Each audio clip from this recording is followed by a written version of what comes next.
Grace be unto you and peace from God our Father and from the Lord Jesus Christ.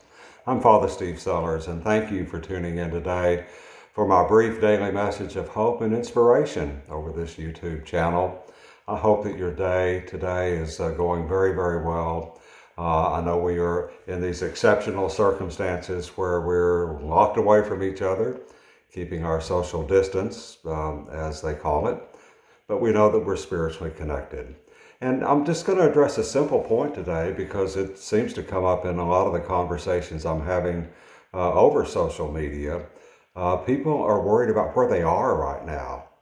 And I always turn that around and ask, well, where are you? And usually the answer is, well, I'm stuck at home. I said, no, where are you in the midst of this? Well, I'm here in my house and I haven't been out in a long time. No, where are you? You in the midst of all of this? And I ask that question to all of us this morning. Where are you in the midst of this? Well, we have our physical circumstances that we look at, and unfortunately, we spend far too much time looking at where we are physically. We can also look at where we are mentally or emotionally. Those are all components of our existence too. Regardless of where we are physically, we have a mental presence, we have an emotional presence that we need to be aware of. But no, this week I'm interested in where are you spiritually? This is the week that changed the course of history. This is day 3 now of Holy Week. Starting on Palm Sunday with the great crowds that Jesus encountered coming into Jerusalem 20 centuries ago for that Passover celebration. We're now on day 3, and we are seeing just in the scripture lessons at Mass this week that there are some real big issues among not only people in Jerusalem, the authorities, the religious leaders, but also among Jesus' own apostles. There is a great deal of anguish going on.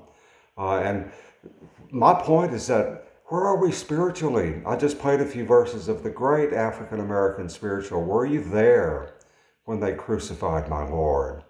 My plea to all of us today, let's go there. Let's be there at the crucifixion. Spiritually, let us go in our hearts. Let us join with the Lord and his apostles in this holy walk to the cross. Let's be there with him because he's there with us through this. So we ask ourselves, where are we in the midst of all of this? And we get the recitation of disease and numbers and figures and cures and all of that. And we get into politics and who's on this side and who's on that. No, let's focus on our spiritual being today. That's what Jesus is focused on. He's focusing on you. He loves you right where you are. And let's be there when he's crucified. We are told that the Lord exists in eternity. He is not bound up in space and time like we are. His actions have eternal, everlasting consequences through space and time. And when we go to him in prayer, even if we're all by ourselves, locked in our own homes, haven't been to the grocery store in 4 days, and people all around us are sick and the news is horrible, it doesn't matter. When we go to him in prayer, we're with him. So let us go to him in prayer now. Let us walk with him the final steps to the cross, and let us be with him when he's crucified for us. He is certainly there for us every time we need him, and he is today.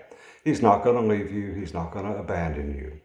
Go to him today. Spiritually be with him. And so we can say, where are we spiritually? Where are we in the midst of all of this? We're with the Lord who called us to be here. I hope and pray you have a wonderful day today. God bless you.